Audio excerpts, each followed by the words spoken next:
Pasca mundurnya Bambang Susatyo, benarkah ada desakan pemilihan secara aklamasi? Bagaimana dinamika pemilihan Ketua Umum Golkar? Kita akan berbincang dengan Ketua Umum Petahana Partai Golkar Erlangga Hartarto. Pak Erlangga, selamat sore.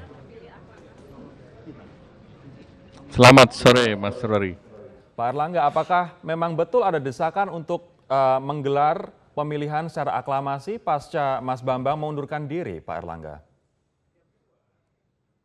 Jadi narasinya bukan desakan, tapi narasinya adalah dalam pandangan umum terkait dengan laporan pertanggungjawaban, hampir seluruhnya menerima laporan pertanggungjawaban yang disampaikan oleh Ketua Umum Partai Golkar dan juga hampir semuanya mengusulkan, mendukung dan juga memilih Ketua Umum dalam pandangan masing-masing daerah, dan sampai saat sekarang itu sudah 30 daerah dan ormas yang sudah menyampaikan dan menyatakan dukungannya.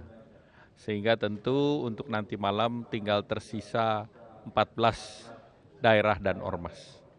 Jadi secara mayoritas berdasarkan ADART itu sudah lebih dari 51%.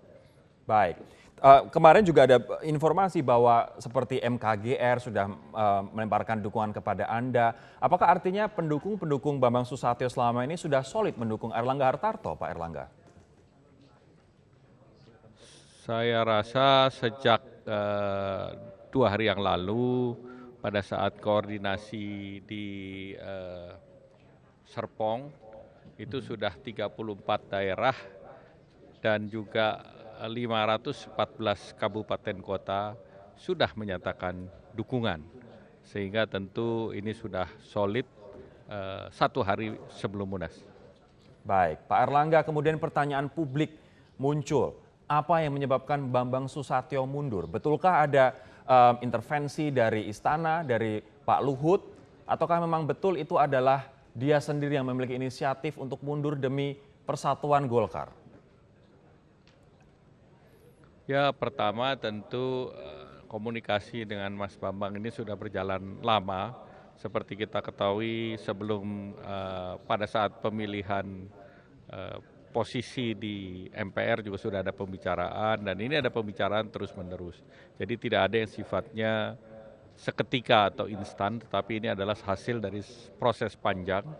Apalagi dalam proses panjang itu juga melibatkan banyak senior-senior Partai Golkar, termasuk Pak Akbar Tanjung, Pak Agung Laksono, Pak Luhut Binsar Panjaitan, Pak Yusuf Kalla, dan tentu juga melibatkan seluruh DPD baik tingkat 1 maupun tingkat 2, sehingga sebetulnya aspirasinya sudah jelas, dan itulah yang dibicarakan dan dibahas dalam proses tersebut.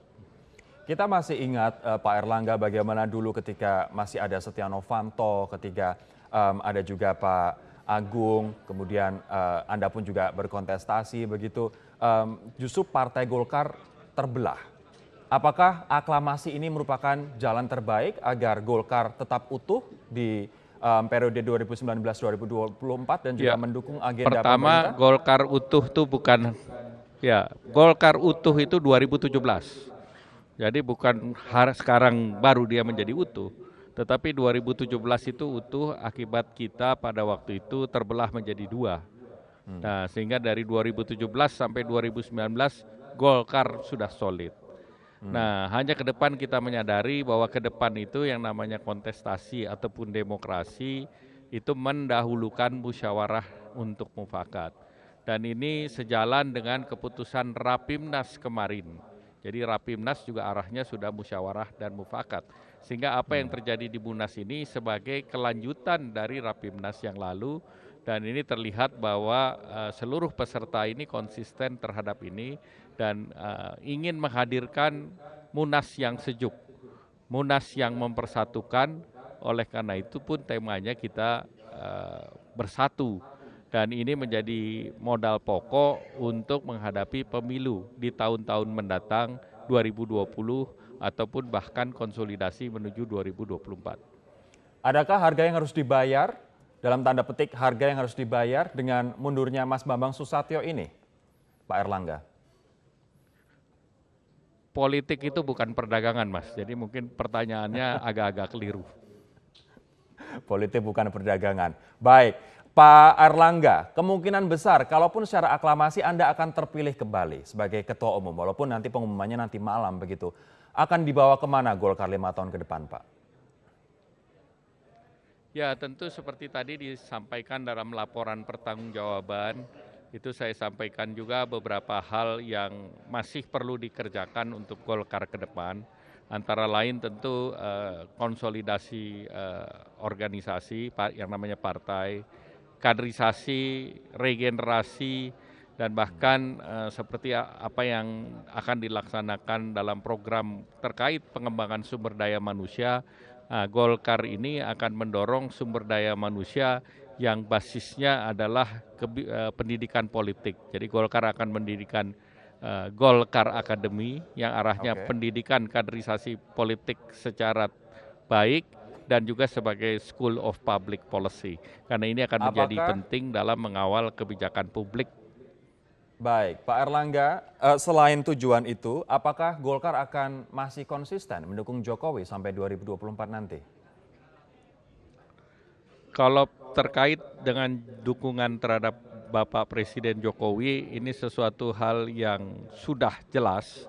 Jadi ini kita Partai Golkar sebagai pengusung awal Bapak Presiden Jokowi dan Ma'ruf Amin, maka tentu kita akan konsisten termasuk di dalamnya untuk mengamankan stabilitas politik dan agenda-agenda politik agar pengembangan perekonomian dan pengembangan kesejahteraan menuju Indonesia maju dapat dikawal oleh Partai Golkar.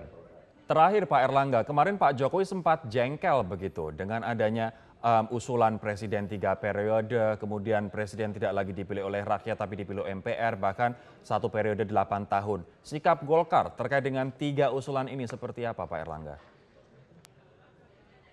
Partai Golkar jelas bahwa Partai Golkar sangat sepakat bahwa ke depan itu kita membutuhkan stabilitas politik, dan stabilitas politik itu hanya bisa dijaga dengan kekuatan di parlemen dan juga konsistensi terhadap Undang-Undang Dasar dan Pancasila, NKRI, serta Bhinneka Tunggal Ika. Dan itu yang menjadi bagian daripada perjuangan Partai Golkar, dan Partai Golkar juga sadar bahwa perkembangan ekonomi yang sangat dinamis tentu perlu direspons dengan cepat, dan dengan stabilitas politik tentu Indonesia bisa menyelesaikan persoalan-persoalan tersebut. Stabilitas artinya nggak perlu ada amandemen ya Pak? Saya rasa itu yang disampaikan, dan stabilitas politik termasuk di dalamnya konstitusi itu menjadi hal krusial dan harus ada yang tidak berubah termasuk di dalamnya terkait dengan Undang-Undang Dasar 45. Baik, terima kasih Erlangga Hartarto, Ketua Umum Golkar Petahana, atas waktu Anda di Metro hari ini. Terima kasih Pak Erlangga.